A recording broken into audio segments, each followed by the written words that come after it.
Ассалаумағалейкум қадірменді телекөрермендер, тікелей эфирде маңызды мәселе. Бүгін көтеретін тақырыбымыз әр адамға қатысты тақырыптардың бірі. Денсаулығымызды күткіміз келеді, кейде жүгіруді қалаймыз, артық салмақтан арылғымыз келеді, кейде жүгіргіміз де келеді, бірақ аяғымызды мертіктіріп алып жатамыз. Ал енді буын ауруларынан сақтанудың, артық салмақтан арылудың, жүгірудің пайдасын көруді қаласаңыз, бүгінгі тікелей эфиріміз өздеріңізге арналады. Сондықтан да экранда көрсетілген байланыс нөміріне хабарласуға мүмкіндіктеріңіз бар. Бүгінгі біздің тақырыбымыз жүрудің адам ағзасына қандай пайдасы бар деген тақырып. Сондықтан да білікті профессионал мамандарды бүгінгі студиямызға шақырып отырмыз. Сондықтан да қапы қалмаңыздар. Студия қонақтарын өздеріңізбен таныстырып өтейін. Фитнес жаттықтырушы, чемпион, белгілі жаттықтырушы деп айтуға да болады. Бақытжан Исмаилов бауырымыз келіп отыр. Қош келдіңіз. Екінші қонағымыз бұған дейін де келген Еркебұлан Сағынбаев, Алау марафонының чемпионы. Осы жақында ғана Испанияға барып, Қазақстан атынан қатысып, осы уақытқа дейінгі Қазақстан атынан қатысушылардың арасында рекорд қойған біздің бауырымыз. Құттықтаймыз. Қош келдіңіздер. Рахмет. Сәлеметсіздер ме? Енді бүгінгі тікелей эфирімізде жүгірудің қандай пайдасы бар деп алдық. Өйткені біз қазір тасбақа болып қалғанбыз ғой. Мүлдем жүрмейміз. Офисте отырамыз, көлікке отырамыз, қайтадан үйге кіреміз, лифтпен көтерілеміз. Кәдімгі жүгірмек түгілі жүрісіміздің өзі баяулап қалған. Сондықтан да кейбір проблемалар, мысалы буын ауруларының шығып жатқаны, бір арқамыздың құрысатыны, салмағымыздың мысалы 3 санға көбейіп кеткені, осының барлығы біздің қазіргі салауатты өмір салтымызға тікелей әсер етіп жатыр. Сондықтан да өздеріңізді, біріңіз жаңа фитнес жаттықтырушы, біріңіз марафоншы, екі жақтап білгендеріңізді біздің мына көрермендерімізге және маған айтсаңыздар деген ойдамыз. Енді бірінші кезекте тоқталайықшы. Жүгірген дұрыс па? Өзіңізден сұрайын, жүрген дұрыс па? Қайсысы көбірек пайдалы? Енді профессионал емес, біз сияқты қарапайым адамға. Енді ең бірінші рет орнынан тұрып жүгіре салу ол дұрыс емес. Жүруден басталады. Жүруден басталады. Жүгіруші осы әуесқой, кәсіби марафоншылардың ішінде мынандай бір қағида бар. Тез жүгіру үшін алдымен ақырын жүгіріп үйрену керек.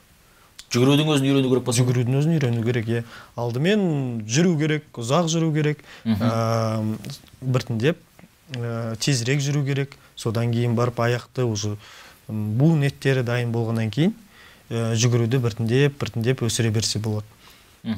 Бірден жүгіріп кету неге әсер етуі мүмкін? Бірден жүгіріп кету жарақаттарға алып келеді. Буындардың олар дайын емес жүгіруге. Жүгірудің өзі ол үлкен бір ағзамызға өзгерткіш болып саналады. Сондықтан орнынан тұрып жүгіре салу ол дұрыс емес. Алдымен жүру керек, тез жүру керек, ақырын жүгіру керек. Біртіндеп сөйтіп тез ұзақ қашықтыққа жүгірсе болады. Ең бастысы ол негізі күнделікті істесе, кез келген затты ол нәтижеге алып келеді. Осындай қағиданы ұстанса дұрыс болады. Енді жүргісі келген, жүгіруді бастайым деп жүргісі келген адам қай уақытта жүрген дұрыс? Таңда ма, әлде кеште ме? Енді бізде жаңағы кейде түсте жүгіруге де ыңғайы келмейді. Кешке қарай жүгірейін десең, ол да бір денсаулыққа зиян деп жатады.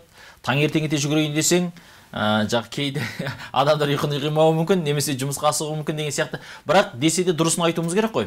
Таңда ма, кеште ме, қайсысы бізге көбірек пайдалы? Бұл дегеніміз енді серуен ғой. Серуендеу, жүру, таңертең ерте тұрып, таңғы ас ішпей тұрып, далаға жүріп қайтса адам, оның осы күннің басында ол барлық күнге деген энергиясын жинап, өзінің денесін, ағзасын тонусқа енгізеді. Ол осы күнде жұмыстың басында, жұмыс барысында оның нәтижелерін жақсартады.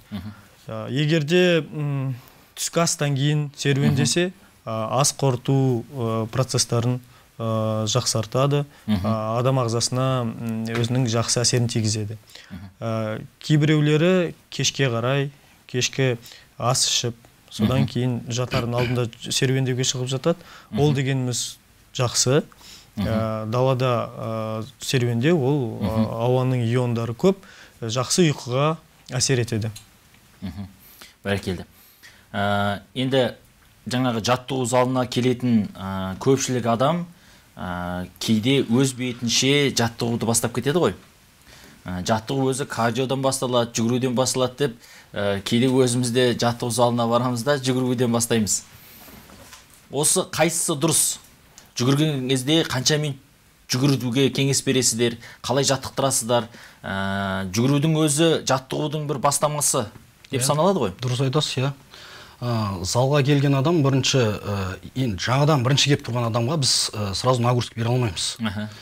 Сол себепті бірінші кардиодан бастап денені қыздырып алу керек. Буындарды қыздырып, содан кейін барып уже жаттығуларға кірісеміз. Жүгіруді біз кез келген адамға бермейміз, келген кісілерге. Оны бірінші жүруден бастап, жаңа кісі айтып өтті Еркебұлан, дене бітімін қыздырып, одан кейін барып жаттығуларға кірісеміз.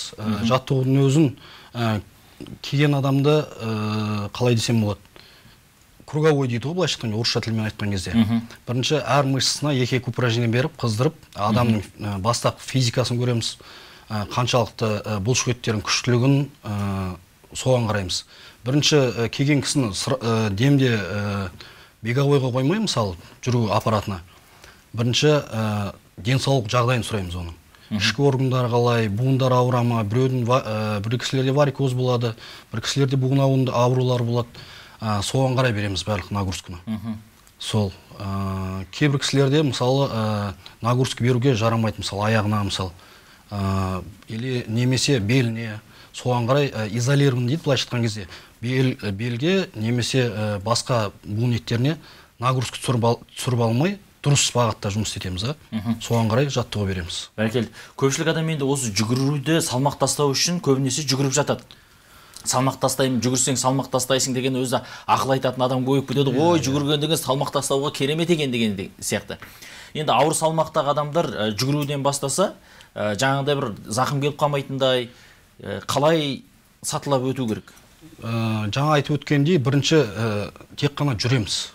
Бірінші салмақтан арылуымыз керек. Салмақтан арылу дегеніміз тамақты дұрыстап, профицит калорий дейді, орысша айтқан кезде, калорияны азайтуымыз керек. Сөйтіп көп энергия жығат етіп, сол арқылы салмақ тастап, одан кейін барып салмақ түскеннен кейін біз жүгіру процесіне өтуге болады. Жаңа айтып отырсыз ғой, калорияны тастау керек деп. Калория дегеніміздің ішінде қайсысы тамақтану. Мысалы, қамыр тамақты алып тастайсыз, кішкене қуырылған тамақтарды қысқарту керек. Таза су ішу керек. Мысалы, азанда тұра салып, мысалы, бізде қазір қуырылған дейді ғой. Мысалы, оған емес, дұрыстап ботқа дейді, қазақша айтқан кезде, каша дейді орысша. Сол кашаларды дұрыс тамақтанып білу керек. Сосын күнделікті жейтін тамағының примерно калориясын білу керексің сен. Қалай тамақтанасың? Оны қалай біледі оны? Оны, мысалы, адам салмағына қарай есептейсіз. Өзіңіз білмесеңіз, мамандармен ақылдасып, сол жұмыс істесеңіз болады. Бәрекелді. Енді сізге оңай болғанмен калорияны есептеу қарапайым халыққа кез келген адам қолынан келеді, істеймін деген адам негізі. Қалаған адам істейді ғой. Өзіне денсаулық керек адам, оны істеу керек деп ойлаймын өзім. Бәрекелді. Қазір тағы да тоқталамыз оған. Енді бір жүруді бастайын деген адам болса, ниеттеніп, осы бағдарламамызды көріп, өздеріңізді көріп, күнне қанша минуттан бастап жүрген дұрыс, мысалы, қарапайым профессионал емес, мен сияқты адам, мен күнне қанша минут жүріп тұрғаным дұрыс? Енді орта есеппен санағанда жасқа байланысты. Егерде сіздің жасыңызда адам жүруді бастағысы келсе, бірінші күн 10 минуттан бастаған дұрыс. Неге 10 минут?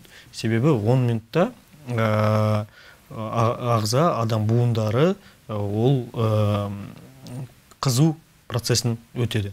Келесі күні 15 минут. Негізі ғалымдар өзі зерттеп айтқан 40 минут күніне жүріп өту ол көптеген денсаулыққа өзінің жақсы әсерін тигізеді. Мәселен? Мысалы, егер әйел адамдар болса, қатерлесік сүт безі ісігі болды, рак деп жатады.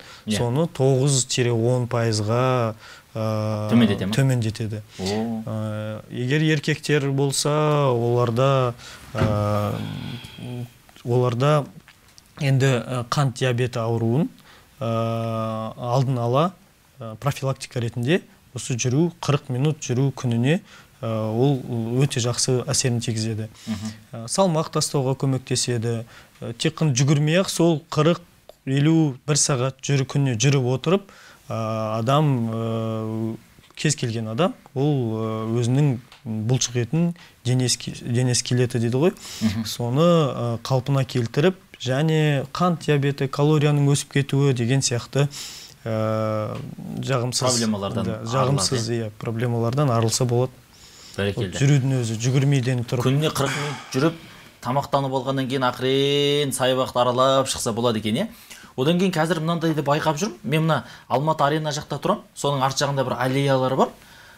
Сол жақта апалар, үлкен-үлкен кісілер қолдарына таяқ ұстап алады да, ары-бері жүріп бір жаттығулар жасап жүреді. Бұл арнайы бір таяқ ұстап жүру деген бір жаттығудың түрі бар ма? Оның ішінде жастары да бар. Алматы арена жанында ол скандинавиялық жүру дейді. Скандинавская ходьба дейді. Бұл жалғыз бір мысал ретінде ғана айтып жатқаным ғой. Мысалы, қаланың ішінде де жаңағы саябақтардың жоғары жағында, Алматының жаңағы жоғарғы тау шатқалында дәл осындай жүрістегі адамдарды көп байқап жүрміз кейінгі кезде. Шыны керек, жүрудің адам ағзасына пайдасы жүгіруден қарағанда көбірек. Себебі жүрген кезде біз өзімізді жақсы сезінеміз. Қасымызда адам болса сөйлесіп, асықпай уақыт өтіп кетеді. Сол уақыттың барысында біздің денеміз қан айналымыз, жүрекке деген қан қысымын, және енді жүректің соғысы дейді ғой, орысша айтқанда пульс, сол төменгі зоналарда болады. Ол дегеніміз сол арықтау процесіне өте пайдалы болып табылады. Мысалы, тез жүгіріп 10 шақырымды мысалға келтірейін. 10 шақырымды 50 минутта жүгіріп өткен, ол орта шеппен алғанда тез деп саналады да, 1 сағаттан тез. Ол егер күніне адам өзінің салмағын тастау үшін 10 шақырым жүгіріп тұрса, тағы бір адам 10 шақырым жүріп тұрса, сол құр жүріп тұрған адам салмағын тезірек тастайды жүгіріп тұрған адамға қарағанда. Себебі ақырындап жүрген кезде жиросжигание дейді. Осы ағзадағы обмен веществ дейді. Сол обмен веществ жақсы жұмыс істейді. Ал жүгірген кезде пульсіміз жоғары болады. Сол жиросжигание процесі ол жүруге қарағанда ақырынырақ жүреді да.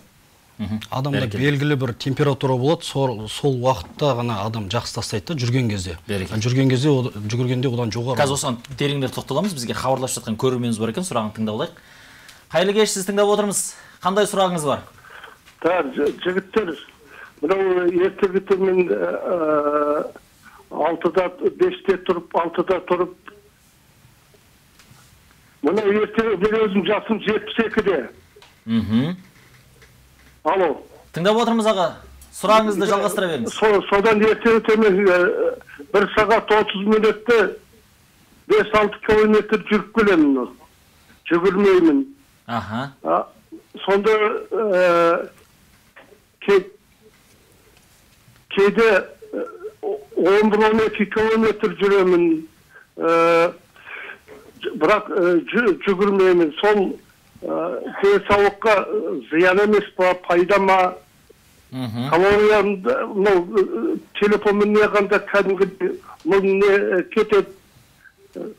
Постоянно осылай жүріп тұрамыз. Соны білейін дегенім ғой, сіздердің нелеріңіз қарап. Бәрекелді, шаршамаңыз. Жүгіруіңізді, жүруіңізді жалғастыра беріңіз дегім келеді енді. Білмеймін, мамандар не айтады екен? Атамыз айтады, 70-тен асқан екен, 12 километр жүрем деді, Азанмен, Азанмен 12 килограмм деген үлкен кісіге ауыр емес па? Ауыр емес, егерде жаңа айтып өткендей күнде тәртіпке қойып қойса, ол әрине 12-де ауыр емес. Бұл кісіміз 40 шақырымда жүріп тастайды, егерде тастамаса.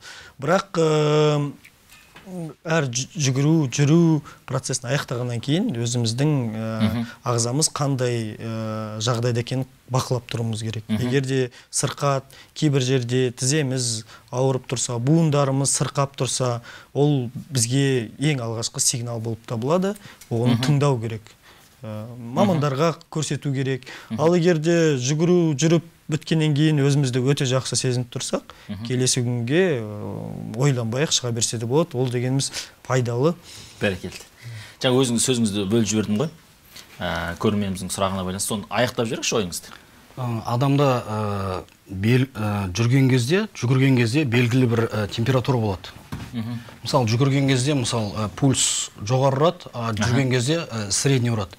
Сол кезде адам температурасы әртүрлі температурада болады. Жүрген кезде негізі сол арқылы обмен веществ көп, содан кейін салмақ тастау процесі жылдам болады да, салмақ тастау жеңіл жүрген кезде. Жүгіруден бөлек. Жүгірген кезде көбінше су кетеді, ал жүрген кезде бізде көбінше подкожный жир дейді ғой, май арқылы. Сол кетіп, адам арықтауына септігі мол да. Солай жасау керек. Жүгіргеннен гөрі жүріп тастаған дұрыс. Салмақты. Біз енді шыдамаймыз да жүгірсем көп тастаймын деп ойлаймыз. Көп адам түсінбейді ғой соны. Келген кезде мен жүгіре салайын дейді да, ол болмайды да кішкене. Біз жүруге қоямыз, ол кісілер жүгірейік дейді да. Қанша уақыт жүргені дұрыс енді осы кезде? Енді бастапқыда 10-15 минуттан бастап, ары қарай жайлап уақыт өте 2-3 минуттан қосамыз. Мысалы, бір айдың төңірегінде уже жарты сағатқа дейін жүруге болады. 40 минутқа дейін көтереді да. 2 минуттан сол процесс ұстап тұру керек. Одан кейін жаңа тамақты қадағалау керек. Соның бәрі былайша алған кезде үлкен жұмыста, соның бәрін қадағалау керек. Енді бұл жерде неден келіп шығып жатыр мәселе? Салмақ тастаудан шығып отыр, салмақ тастау үшін жүрген өте пайдалы екен. Ал енді жүретін кезде де өзі тәртіп болу керек, және жүретін уақыты болу керек, тамақтануды қатар алып жүру керек дейді. Алып жүру керек. Енді осы кезде расында көп адам салмақ тастау үшін жүгіремін десе, тамақ ішу тәртібін қалай ретке қояды? Мысалы, күніне қанша рет тамақ ішеді, немесе мүлдем тамақ ішпей ме? Ол бірінші адамның өзіне байланысты, сыртқы келбетіне қойған мақсатына байланысты. Бірінші адам қаншалықты тастаймын дейді, соған байланысты. Оны келе салып сен жарты сағат жүресің, сен былай істейсің деп айтуға болмайды. Бірінші адамның өзімен ақылдасамыз, қойған мақсатын тыңдаймыз, сосын барып денсаулығын сұраймыз, соған қарай жоспар құрамыз, сол арқылы жұмыс істейміз. Бәрекелді. Бізге табыр көрерменіміз хабарласқан екен, сұрағын тыңдасақ.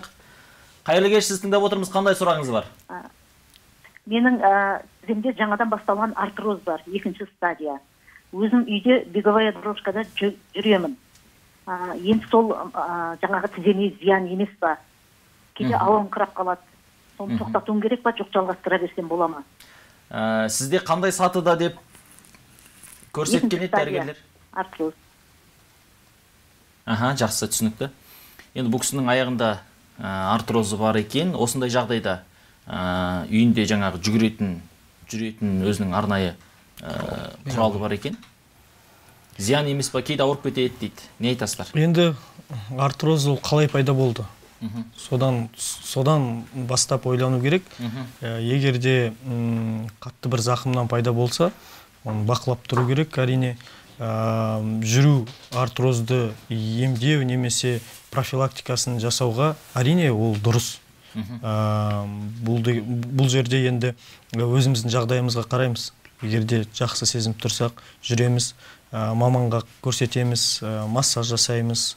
Артрозбен, мысалы, менің қасымда күнде жаттығатын, осы әуесқойлардың ішінде, Қазақстанның жүгіруші марафондардың ішінде беткүстар балалар бар, оларда да артроз болған. Олар енді өзінің төзімділігін танытып, күнде массаж жүру, маман, врач, соның барлығын комплексті түрде қарады да, қазір 1-2,5 сағатта 42 километр жүгіріп тастайды. Олар артрозды жеңген балалар. Жүрудің өзі артроздан арылуға себеп болады. Әрине. Арылуға немесе профилактикаға, ары қарай оның ұлғаймауына, септігін тигізеді, бірақ маманның көмегімен, сол дәрігердің көмегімен екеуін қатар алып жүру керек. Әрине, да. Бәрекелді. Өздеріңізде осындай артрозбен аяқтар ауырып келіп жатқан болса, қандай жаттығу түрлерін бересіздер? Біз көбінше залға келген кезде біз тренажермен жұмыс істегендіктен бізде бос салмақ емес, изолированный дейді. Ауруының жаңағыдай қандай сатыда екеніне қарай, соған қарай жаттығуларды қарастырып береміз. Мысалы, изолированный дейді бізде отырып істеу, мысалы, бір буынға дұрыс нагрузка түсірмей, солай жаттығу жасауға болады. Соған қарай жаттығуларды әртүрлі қылып береміз, аурудың сатысына байланысты. Бәрекелді. Қазір тағы да тоқталамыз, жүгіремін деп те аяқтарын ауыртып алу әбден мүмкін ғой, ауыр салмақтағы адамдарда. Осыған байланысты қазір бір сұрақ қойайын деп отырмын. Оған дейін бір көрерменіміз хабарласқан екен, сұрағын тыңдасақ, қайырлы кеш, тыңдап отырмыз. Қандай сұрағыңыз бар? Ассалаумағалейкум. Уағалейкумассалам. Аптасына километр 10 км, 20 километр 2. Алло. Тыңдап отырмыз, сұрағыңызды қоя беріңіз, жалғастыра беріңіз. Ассалаумағалейкум. Километрді аптасына неше рет жүрген болады? 10 км, 20 км. Нагрузка болып кетпей ма, 1-2 күн жүрсе? Нақтылап жіберсеңіз сұрағыңызды. Аптасына бір-ақ рет па, әлде бір апта жүгіруді айтып отырсыз ба? Аптасына бір-ақ рет жүгірген дұрыс па, или де 2 рет жүгірген дұрыс па? Өзім негізі жүгіремін мен. Бір-ақ рет, 2 рет сол нагрузка болып кетпей ма деп сұрайын деп едіңіздер. Қанша километр жүгіресіз? 10-20. 10-20. Сұрақ бар ма, тағы бір анықтап алатын? Жоқ, түсінікті. Жақсы, рахмет, түсінікті. 10-20 шақырым аптасына бір рет. Аптасына бір рет. Үлкен қашықтық, өте үлкен қашықтық. 3 шақырымнан жоғары, ол деген ұзақ қашықтық деп саналады негізі. 20 километр дегеніміз, ол енді жартылай марафон дейді. Ол өте ұзақ. Аптасына бір-ақ рет оны жүгіріп тұру, менің ойымша, адам ағзасына, денсаулыққа, стресс, әрине, ол пайдасынан зияны көбірек деп ойлаймын. Жүгіру әрбір спорт түрі сияқты күнделіктілік процесстікті қажет етеді, әрине. Егер де біз тәртіп және қағида бар ғой, сол тәртіп қосылған күнделіктілік түбінде нәтижеге алып келеді. Егер де біз нәтижені көздесек, өзіміздің денсаулығымызды реттеу, салмақты тастау, немесе тезірек жүгіру. Мақсат қандай? Мақсат дейсіз ғой? Сол 3-4 мақсаттың барлығын алып келетін ол күнделіктілік процесті бүгін істесек, ертең демалып, одан кейін келесі күні қайттан істеу керек. Ал аптасына бір-ақ рет ол бір күн істеп 6 күн демалған мен ойымша дұрыс емес. 20 шақырымды менің енді беретін кеңесім 7-ге бөліп, әр күн сайын 3 шақырымнан, немесе аптасына 3 рет, 4 рет, 5 шақырымнан арасында демалып, адам ағзасын қалпына келтіру керек. Орысша айтқанда восстановление дейді, сол қалпына келтіру ол өте маңызды. Негізі жүру болсын, жүгіру болсын, біздің нәтижеміздің өсуі ол жүгірген кезде емес, адам демалған кезде өседі нәтижесі. Бұлшық ет Бақытжан. Адам баласы біздің өзіміз демалған кезде бұлшық ет өседі. Ұйқы керек, мышцы демалу керек. Мысалы, жүгірген кезде де мышцалар жұмыс істейді. Аяқ бұлшық еттері дейді, мысалы айтқан кезде. Мысалы, жаңа кісі сұрақ қойып отыр ғой, жүгіру аптасына 20 күн деп. Өзім жайлы айтып өтейін, өзім программамен жұмыс істейміз. Программа дейді ғой жаңа. Плавающий программа болады, мысалы. Бастапқыда бастайсыз, мысалы, жүгіріп бастаған өзінде, жаңа 3 километр деп айтып отырмын кісі. Мысалы, солай через ден жүгірік, бір күн салып арасына. Одан кейін уақыт өте келе 10%-ке көбейтесіз, жайлап нагрузканы көбейте беру керек. Сөйтіп өзіңіздің қалаған нәтижеңізге жетсеңіз болады.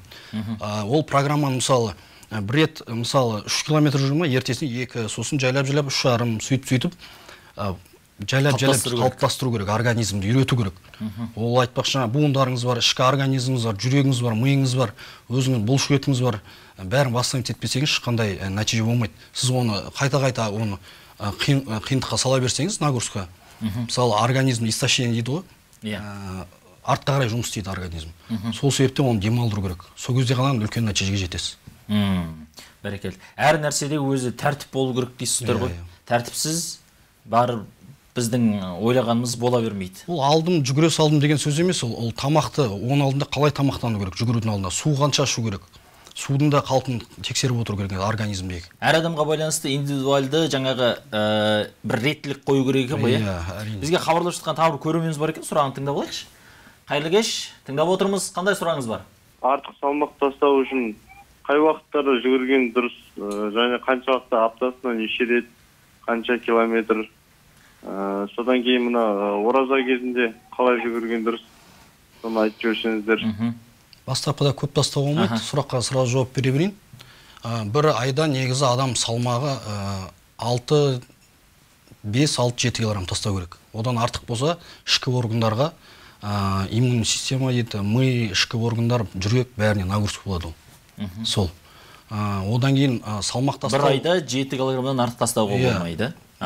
Желательно солай жасау керек. Одан кейін барып салмақ тастау деген тек қана жүгіре беру емес, жаңа айтып отырмын, дұрыс тамақтану арқылы тастау керек. Ол бір. Одан кейін барып жаңа ораза кезінде деп отырсыздар, ораза кезінде адам жаттығып жүрген кезде, мысалы өзім айтып өтейін, программамыз бар. Сол программаны, например, 100%-ке орындап отырық постоянно, оны 65%-ға азайтамыз. Мысалы, жүгіруді сәл қысқартамыз, жүгірудің орнына жүреміз деген сияқты. Сөйтіп тамақты дұрыстаймыз. Кешкі уақытта да дұрыс тамақтанып, ораза деген ол былай мұсылмандар несімен алған кезде дұрыс тамақтану ғой негізінде, жалпы алған кезде. Кешкісін ауызды аштым екен деп көп тамақ ішуге де болмайды. Оны кішкене жай арганизмді үйретіп, кешкі сағат 10-ға дейін кішкене дұрыс тамақтанып, сәресіге дайындалу керек. Сол. Жалпы. Енді қараңызшы. Салмақ тастай алмай, салмағы көп адамдарға расында салмақ тастау өте қиын. Ол енді бір реттілігін білмегеннен бе, әлде ол кісінің организмі бір салмақ тастауға бейімсіз бе, білмеймін ғой енді. Әр адамның жағдайы әртүрлі. Салмақ тастаудың ең дұрыс тәсілі ретінде сіз нені ұсынар едіңіз? Адам жалпы мақсат қойса егер салмақ тастаймын деп. Бірінші тамақты дұрыстау керек. Одан бірінші тамақ дұрыстаған кезде не ішу керек, соны айтыңызшы, бір екеуін бір кеңес беріңізші. Профилактика түрінде қазірден бастағанға бір кеңес ретінде. Так, маған мынаны жеуге болмайды екен. Қарапайым несін алып өтетін болсақ, мысалы қамыр тамақты, қуырылған тамақтарды, тәтті тамақтарды азайту керек. Сосын жаңағы жүгіру процентін дұрыстау керек. Одан кейін жаңа айтып өтейін дегенім, олардан бұрын негізі салмақ тастайтын адам гормондарын тексеру керек. Адамдарда женский мужской гормон дейді, солардың бәрін тексермесе, гормондар орында болмаса, онда салмақ тастау қиында болады. Солардың бәрін өз нормасына түсіріп, ары қарай тамақты қадағалап жаттыққан дұрыс. Сол кезде ғана салмақ түсіреді. Бәрекелді. Бізге тағы бір көрерменіміз хабарласып жатыр екен, сұрағын тыңдайық. Қайырлы кеш, тыңдап отырмыз, қандай сұрағыңыз бар? Мен мына таңертеңгілікте жүгіріп жүремін ғой, сағат 7 мен 8-дің арасында. Сонда да аяқта кішкене варикоз бар, бірақ ешқандай ауырмайды. Сонда да жүгіруді тоқтатпайды. Соны мына мамандар сұрасам. Сіз жүгіресіз ба, жүресіз бе? 7 мен 8 арасы. Бір 20-30 минутта жүгіремін. Жақсы, жүгіреді екен бұл кісі. Варикозым бар, бірақ мазаламайды. Бәрі уайымдап тұр ғой, енді ертең бір нәрсе болып қала ма деген сияқты. Менде де негізі варикоз бар. Сол аяғымда тамырдың ісігі ғой. Ол деген енді қадағалап, бақылап тұру керек. Жүгіргенге енді қарсылығы жоқ ешқандай. Жүгіре берсе болады. Егер де ауыр салмақ көтеріп, штанга тартып жатса, онда бәлкім бақытжан айтып кетер қазір. Бірақ жүгіруге болады. 20-30 минут деген ол жақсы уақыт. Менің кеңесім 30-40 минутқа өсіру, ештеңесі болмайды. Қан айналымы процесін жүгіру жақсартады. Таңғы жүгіру, ол дегеніміз ағзадағы, біз енді ғана тұрдық қой. Ол денемізді қан айналымды реттейді. Бүгінгі күнге дайындайды, қан айналымды реттейді. Өзі қан айналым процесі демекші, жаңағы өзі аяқтан жоғары қарай көтеріледі екен негізі қан, төмен қарай түсуі оңай болады екен да, шығуы қиындайды екен. Сондықтан да жаңағы таңғы серуеннің әсері өте жоғары сияқты қан айналымы реттегенге, Иә, адам ағзасында қан тамырлар арқылы жүреді. Сосудтар болады. Олардың қан айналым процесін реттеуге жүрудің, жүгірудің әрине ықпалы, жақсы әсері өте жоғары. Бәрекелді. Қосып кетсеңіз. Жалпы варикоз бар адамдарға эластичный бинт дейді ғой негізі аяққа. Ауырған жерлерді орап қойған дұрыс негізінде. Жалпы біздің залдың өзіне де нагрузка жасаған кезде көп салмақпен нагрузка бермейміз, тек қана изолированный, жаңағыдай көтеретін, басқа бұлшықеттерге көп нагрузка беретін тренажерларда ғана жұмыс етеміз ондайларға. Дұрыс айтып өтті. Жүгіруге, мына кісіге, көрерменімізге тағы бір кеңес есіме түсіріп өтті. Компрессиялық шұлық бар, сондай заттар бар қазір. Жүгіруге кез келген спорт дүкенінде сатылады. Оны киіп алсаң. Тартып тұратын, иә? Жақсы. Қысып бұлшықетті ұстап, жаңа тамырды ары қарай өршіп кетпеуін қадағалап тұрады да.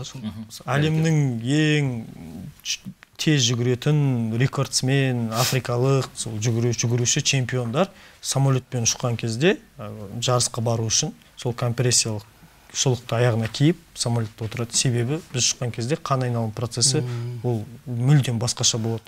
Енді ауада боламыз ғой біз. Қысым басқаша. Қан айналым процесі мүлдем басқаша, сол кезде әлем чемпиондары аяғына компрессиялық шұлық киіп алады. Өйткені олар келгеннен кейін ағзаның қалпына келтіру процесі тезірек болады. Ана көлікте отырған кезде немесе ұшақтан түскен кезде кәдімгі аяқ киіміміз, аяғымыз аяқ киімге симай, кәдімгі тырсылдап кетеді ғой. Оның барлығы әсер етеді дейсіздер ғой. Осыған дейін келген бір хабарлардың бірінде осы жүрек ауруына байланысты ғой деймін, дәрігер келіп айтты. 40-тан асқан кісілерге тұрақты түрде жүгіруді әдетке айналдыру керек. Өйткені адам жаңағы жасы ұлғайған сайын ол адамдардың қан айналым процесі баяулай береді. Қанның төмен қарай түсуі қалыпты болғанымен жоғары шығуы едәуір әлсірейді. Сондықтан да аяққа үнемі жаттығуларды жасап тұрса, ол кісінің қан айналым процесі жақсарады. Ал қан айналым процесі жақсаратын болса, оған миға оттегінің баруы, қанның басқа да витаминдер тасымалдауы деген сияқты жақсарады дейді. Адамдарда қазір давление де көйіп кетті ғой негізі. Соңында бір жолы кішкене жүріп, қан айналымды айландырып, организмде тромб дейді ғой, солардың болмауына бір септігін тигізеді жүрудің өзі. Қандай жаттығуларды күнделікті аяққа осы қан айналым процесін жақсартатын қандай жаттығуларды күнделікті қарапайым адамдарға кеңес берер едіңіз? Кішкене соны ойланып бір реттеп отырсаңыз, немесе есіңізге түсіріп отырсаңыз, бір көрерменнің сұрағы бар екен, қабылдап алсақ. Қайырлы кеш, тыңдап отырмыз, қандай сұрағыңыз бар? Мен сұрағым, менде бұрын осы бір жыл бұрын жүгірумен айналысып едім ғой. Содан бір жылдай жүгірдім. Где-то 6 шақырымдай жүгірдім күніне. Күн сайын жүгірдім мен. Содан бір жылдан кейін где-то тізем ауыра бастады, 2 тізем. Содан жүгіріп кеттім, мен қойдым содан кейін. Сонда не істедім мен? Нагрузка алып алдым ба, соны білейін деп едім ғой. Жақсы, сұрақ түсінікті. Күнде 6 километр тоқтамай жүгіріпті бір жыл. Сосын бүйрегім ауырды деді ме? Тізем ауырды деді, Енді ағзаның жүгіруге бейімделуі ол кейбір кезде, кейбір адамдарда кішкене сырқаттар арқылы өтеді. Бұл орысша айтқан кезде зона комфорта дейді, содан шыққан кезде ағзамыз реакциясын көрсетеді. Кейбіреулерде бүйрегі, кейбіреулерде бұлшық еті, аяқ, тізе, біз бәріміз солдан өттік. Ондай жағдайда тастап кету дұрыс емес. Нагрузканы төмендетіп, кішкене пауза алып, дем алып, ағзамызды қалпымызға келтіріп, одан кейін жаттығу процесіне қайтадан оралған дұрыс. Бірақ оралғанда егерде 6 шақырымнан бізге ағзамыз осындай сигнал беріп жатса, қайтып келген кезде 4 шақырымға төмендетіп, біртіндеп өсірген дұрыс болады. Бұл кісі демалыс бермеген болып отыр. Бір жыл күнде 6 километр жүгіру деген ол суставтарға бәріне нагрузка болады негізі. Организмнен истощение дейді жаңағы, керек кальций, мальцийдің бәрі шығып кетеді да. Содан кейін жаңағыдай ауруға әкеп тудырады негізі. Оның бәрін қадағалау керек. Жүгірген кезде де қандай бір витаминдерді ішу керек шығар? Жаңа омега 3 деп жатады, мысалы буындардың бұлшық еттеріне. Сіздер өздеріңіз қандай витаминдер ішесіздер? Біз енді гемоглобинға бейім береміз. Қанның несі құрамы, сол гемоглобинға тікелей әсер ететін. Мен өзім негізі медициналық препараттарды ұнатпаймын. БАТ дейді, кейбір таблеткалар, сіз айтып өткен омега, енді брендтарын атамай ақ қояйын, олардың ешқайсысы ұнамайды. Менің өзім таңдауым ол табиғи күнделікті жейтін тағамдар. Бірақ олардың табиғи болғаны дұрыс. Ауылдан алып келген етті асып жеген ол гемоглобин. Бақшадан қызылшаны алып сол ештеңке істемей, шикідей күйде төркіден өткізіп, ішіне жаңғақ салып жеген, ол деген қандай пайдалы. Витамин D деп жатады, оны көптеп таблеткалар ішіп жатады, мен ондайға қарсымын. Одан да бір сенбі немесе жексенбі күні 1-2 сағат бөліп, Шымбұлаққа қарай медеуден серуендеп қайтса, таудың сол күнде де, күннің өзі қандай витамин D алып келеді. Сол жағынан күнделікті жеп жүрген тамақтарымызды бақыласақ, соның өзі көптеген витамин. Бәрекелді. Табиғи нәрсеге не жетеді? Егер соның арасында өзіміз пайдаланып, ерінбей, қаражатымызды қиып, сол табиғи өнімді алып болсақ, қарбаласында сәл негізі көп адам қолынан келе бермейтін нәрсе, бірақ оның бәрі. Бірақ мен айтуым комплекс витаминов дейді, ондай нәрселерді ішкен дұрыс деп ойлаймын. Өйткені кальций дейді мысалы, организмға кішкене толықтырып тұратын. Сен оның бәрін өнімнен ала алмайсың қазір. Тем более қаланыкі қазір бәрі фабричный. Сол себептен кішкене қосқан дұрыс деп ойлаймын. Егер расында табиғиді ішкен жақсы. Егер табиғиға расында қол жетпей жататын болса, қосымша табиғи өнім деп те жатады ғой, мысалы, білмеймін енді қандай рас екенін. Оны енді сіздер жақсы білетін шығарсыздар, қандай ішу керек екенін. Жаттығумен қоса дәрумендер бізге жеткілікті мөлшерде болу керек. Жаңа бауырымыз айтып қалдыңыз, кальцийдің барын шығарып тастады, сонымен буын ауруы ол кісіде пайда болды деген сияқты. Жаңа жаттығудың түрі, қандай жаттығудың түрлерімен күнделікті қан айналымын реттеу үшін айналысып отыру керек, соны бір айтып өтіңізші. Күнделікті. Таңертең тұрған кезде круговой дейді, кішігірім отжимание дейді, отырып тұру, приседание. Қаншадан айтып өтсеңіз, мысалы, артық болмайтындай, кем де болып қалмайтындай. 3-4 подход, 10-нан 15-тен адам жағдайына байланысты, денсаулығына байланысты, қандай упражнение жасағанына байланысты жаттығу. Соған қарай жасау керек адамда. Сол. Екі түрін айтайық онда, бір 70 килограммдағы адам мен 90 килограммдағы жаңа келідегі салмағы бір адам отырып тұруда қиын болуы мүмкін? Әрине, салмақтың өзі көп рөл ойнайды ол жерде. 70 килодағы адам 10-20 рет отырып тұрса, кейбір 90 килодағы адам 10 рет отырып тұра алмауы мүмкін да. Ол физикалық адамның өзіне де байланысты. Физикасына да байланысты өзінің. Сол. Бәрекелді. WhatsApp-тан келіп жатқан сұрақтар бар екен, көрермендердің сұрағын оқып өтсем былай дейді. Кеш жарық ағалар дейді. Көздің нашар көруінде жүгіруге тыйым салынған ба, әлде бұл миф ба дейді. Өте жақсы сұрақ. Мен өзімде жүгіруді бастаған кезде көзім дұрыс көрмейтін. -5,5 близорукость дейді орысша айтқан кезде. Жүгіріп, сол жүгірмей бастамас бұрын ол өсіп жатты. -3 болды, -4, 4,5, 5 болды. Ал енді жүгіріп бастаған кезде тоқтап қалды. Тоқтап, 1 жыл орында қалыптасты, содан барып коррекция жасадым. Бірақ коррекция жасау үшін олар дәрігерлер тоқтағанын күтеді. Ары қарай өршіп кетпесін депші. Жүгірудің көзге зияны жоқ. Пайдасы болып тұр. Пайдасы болып тұр, себебін түсіндірейін. Жүгірген кезде адам тіке қарайды, алысқа қарайды. Жүгірген кезде адам гаджеттерге қарамайды. Тіке алысқа қараған, ол көзге үлкен жаттығу. Көзіміздің алдымызда картиналар ауысып тұрады. Ол өте үлкен жаттығу. Көзіміз ашып жұмылып тұрады, көз жасы келіп тұрады өзімізге. Табиғи процестер жүріп отырады, ол дегеніміз өте пайдалы. Зияны жоқ, бірақ егерде жаңа айтып өткендей анаэробный зона дейді, пульстың жоғары зонасында қиналып жүгіріп жатсақ, қиналған зат бәрібір зиян болады. Қиналып адам жаны рахаттанатындай дәрежеде жаттығу болатын болса, жүгірудің ең дұрыс темпі дейді ғой. Ол егерде қасыңызда бір досыңыз болса, серіктесіңіз, көршіңіз, бауырыңыз соны жүгіріп келген кезде әңгімелесетін болсаңыздар, бір-біріңізге сөзіңіз түсінікті сөйлесіп жүгіре алатын болсаңыздар, сол темп ең дұрыс темп деп саналады. Бәрекелді. Егерде қасыңызда жүгіріп жатып, мысалы, аузыңыздағы айтарыңызды айта алмай ентігіп жатсаңыз, ол дұрыс емес, ол ағзаңызға, значит, сізге бұл темптен кішкене ақырындату керек деген сөз. Бұл тамаша не екен, е? Егер сіз жүгірген кезде қасыңыздағы адамға бір нәрсені түсіндіріп айта алатын болсаңыз, ол сіздің жағдайыңызға келетін жүгірудің жылдамдық түрі. Бәрекелді. Расында көзі нашар көретін адамдар болса, қадірмен телегөрермендер байқап отырсыздар, міне, Еркебұлан бауырымыз -5-тен тоқтатып, қазір көзін коррекция жасатып, емдетіп алған. Яғни, өсіп жатқан көзінің жаңағы процесі жүгіру процесінен кейін, жүгіргеннен кейін барып тоқтаған, одан кейін барып емдеуге мүмкіндік берген. Тағы бір көрерменіміз бар екен, сұрағын тыңдайық. Қайырлы кеш, тыңдап отырмыз. Ассалаумағалейкум.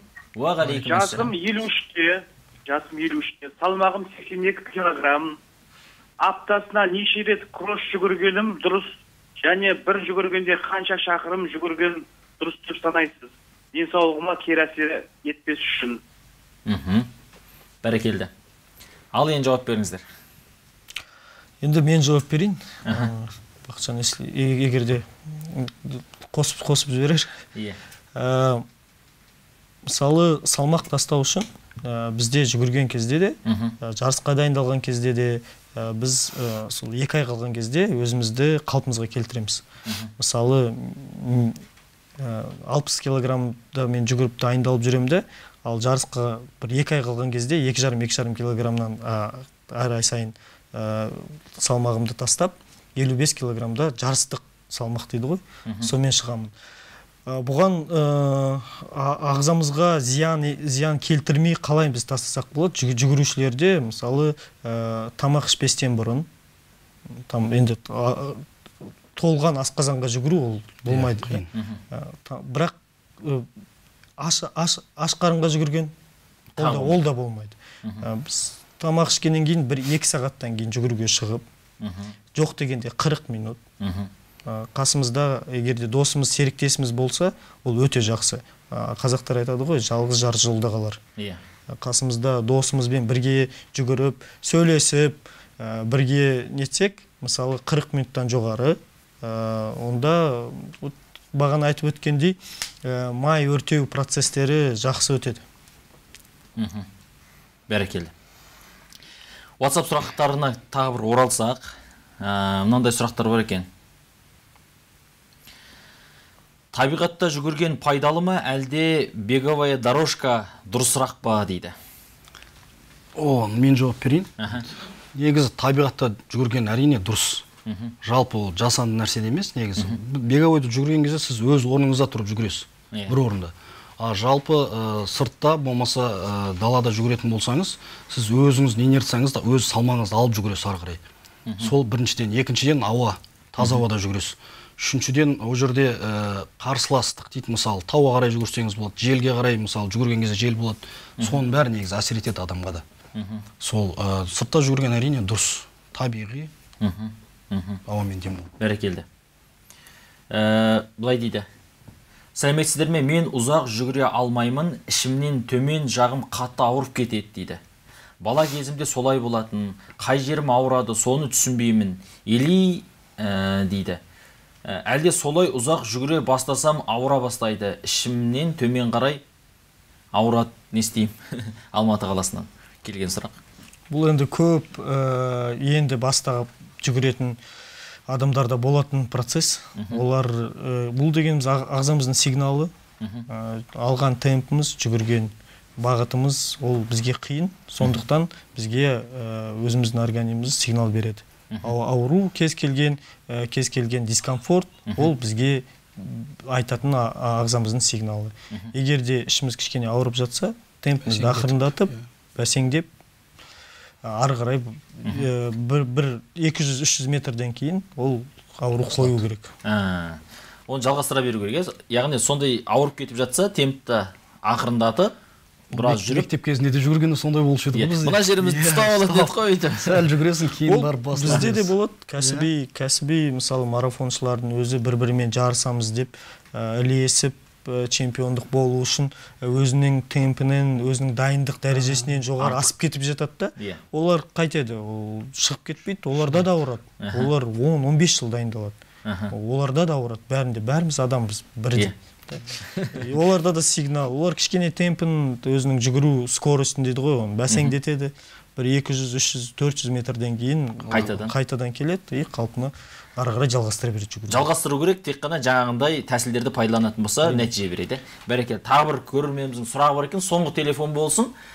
Қабылдасақ. Қайырлы кеш. Саламатсыздар ма? Мен Ақтау қаласынан хабарласып тұрмын. Перзентім бар, 4 баланың анасымын. Бірақ мен осы уақытқа дейін жүгіріп, өзім күнделік жүгіріп жүретінен белде грижа болып, 4 жылдан бері мен жүгіре алмай қалдым. Жүгірсем уже белге нагрузка түседі. Жаңа тізеден ауырады деген бір кісінің сұраған естім, ол кезде тоқтатып қалмау керек дедіңіздер ғой. Сол үшін осы сұрақты қойып көрейінші дедім. Мен неғылайын қайттан жүгіре берсем бола ма? Көп жүгірсем уже белім ауырады, беліме нагрузка түседі. Мен жайдеден жүгірейін ба? Белге қандай былай жүгірген қайсы грижаға ұтымды болады? Менде белде грижа бар деп берді. Бәрекелді. Ауырмаңыз, 4 балаңыз бар, көп балалы, алтын құрсақты ана екенсіз, алтын асықтай ұлдарыңыз бен күміс қасықтай қыздарыңыз аман болсын. Енді белге салмақ түсіп ауырмау үшін не істеу керек? Жүгіруін әсері бар ма, жоқ па? Не айтасыздар? Білетін болсаңыздар.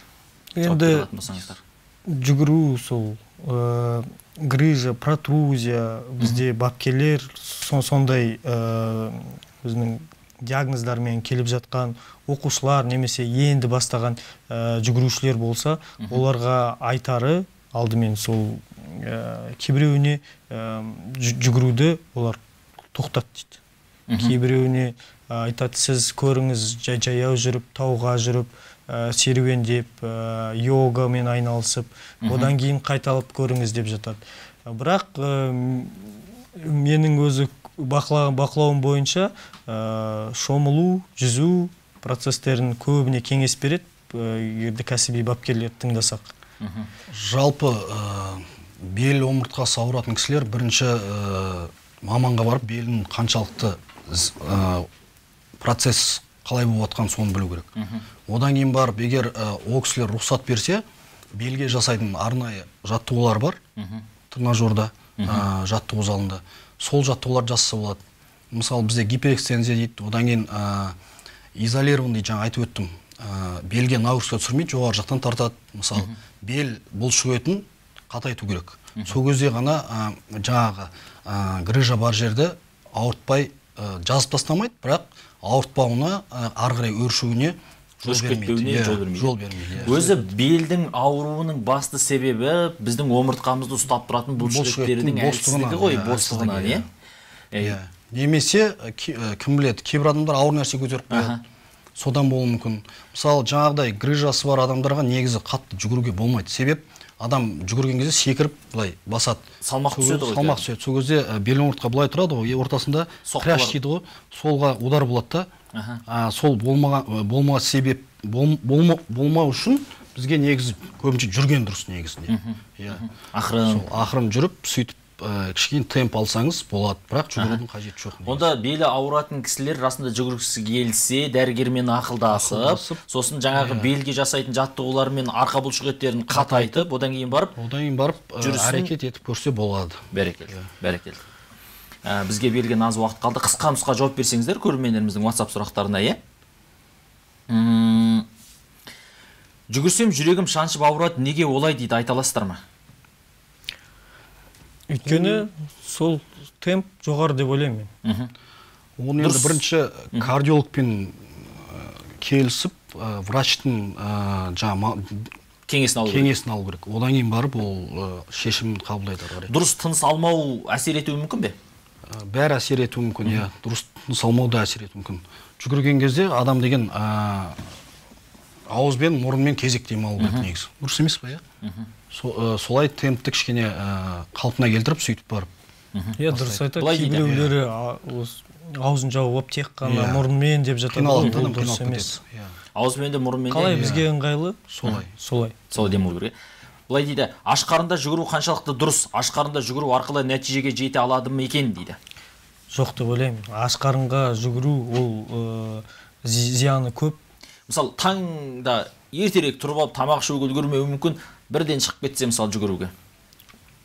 Қашықтық қандай? Егерде қысқа қашықтық болса болады. Ал егерде ұзақ қашықтық болса, қысқа қашықтық қанша қашықтық? Мен негізі уақытпен санағанды жөн көремін. 20 минут, 40 минут. Қашықтық ол 50 километр немесе 10 километр, 5 километр жазып жатады ғой. Ол әр адамға әртүрлі уақытпен бағынады. Сонда 30-40 минут аз қашықтық болып есептеліне ме? 40 минут жақсы деп есептеледі. Өйткені 40 минутта бізде организм дайындалып, бейімделіп, және май өртеу процестері қосылады. Бәрекелді. Адам күнделікті жүгіріп дейді. Жүгірмей қойса салмақ қосып толып кетуі мүмкін бе дейді. Енді салмақ қосуға байланысты сіздер жақсы білесіздер ғой. Әрине мүмкін. Өйткені себеп сіздер постоянно қимылдаватсыз. Сіз былайша айтқанда энергия дейді ғой. Сіз оны жүгірген кезде энергия кетеді. А сіз уже жүгірмей қалдырып қойдыңыз, ол келіп жатқан энергия қайда кетеді? Өзіңізге жиналады. Сол себептен сіз салмақ қосуыңыз мүмкін әбден. Тағы да сізге байланысты сұрақ екен, салмақ қалай қосса болады дейді. Енді көп адамда арықтау проблемасы, кей адамға салмақ қосу проблема 57 килограмм көтерілмей қойды дейді. Жүгіре бергеннен емес пе дейді Тараз қаласынан. Өзім жерлесім екен. Жүгіре бергеннен де болуы мүмкін. Ол бір оны кішкене қысқартып, сосын тамақ жағын дұрыстап, орысша айтқан кезде профицит дейді ғой, көбірек тамақтанып, азырақ энергия жігат етіп, сол арқылы қосса болады. Бәрекелді. Көп нәрсе өзі тамаққа әсер етеді екен. Бір сұрақ қойғым келіп отыр, осы марафоншылар әр жүгірген сайын аяқ киімін ауыстырады дейді ғой, бір қанша аяқ киіміңіз, қанша кроссовкаңыз бар? 20-ға жуық, көп болмаса 25. Енді сіздің кеңесіңіз, жүгіретін адам аяқ киімді қалай таңдауы керек? Егер енді бастап жатса, ыңғайлы, жұмсақ, және сол жүгіруге арналған аяқ киім таңдаған дұрыс. Біз кроссовки таңдап жатамыз ғой? Енді кроссовкидің әртүрлісі болады. Жай күнделікті жүретін кроссовки ол енді болмайды. Жүгіруге арналған кроссовкилар, олар біздің өкшемізді нықтап ұстап тұрады. Ол кроссовкиға экономдап, біз кейін дәрігерге осы ақшаны көп шығындауымыз мүмкін. Жүгіруге арналған кроссовкилар, олар ұзағырақ сізге қызмет атқарады. 1000 шақырымға дейін сіз 1000 шақырымға енді бастап жатса да 1000 шақырым өту үшін 1 жыл, 2 жыл уақыт кетеді. Жүгіруге олар төзімді болады. Бәрекелді. Аяқ киімнің де орны ерекше дейсіз ғой. Енді қорытып қысқа нұсқа айтып өтсеңіз, көрермендерімізге не айтасыз? Енді ауырып ем іздегенше ауырмайтын жол ізде дейді. Адам деген бірінші денсаулыққа қарап, дұрыс тамақтанып, дұрыс жаттығып, жоспармен жаттығып, сөйтіп нәтижеге жеткен дұрыс деп ойлаймын. Бәрекелді. Көп рахмет сіздерге. Пайдалы ақпараттар айтылды деген ойдамыз. Өйткені WhatsApp-қа да көп сұрақтар келді, қаншама қоңырауды қабылдадық. Сіздерге сәттілік тілейміз, денсаулықтарыңыз мықты болсын. Қазақстанның атын әлемге шығарып, көк байрағымыз желбіреп жүре беріңіздер. Екеуіңіз де чемпионсыздар. Алла амандық берсін. Келесі көріскенше аман сау болыңыздар.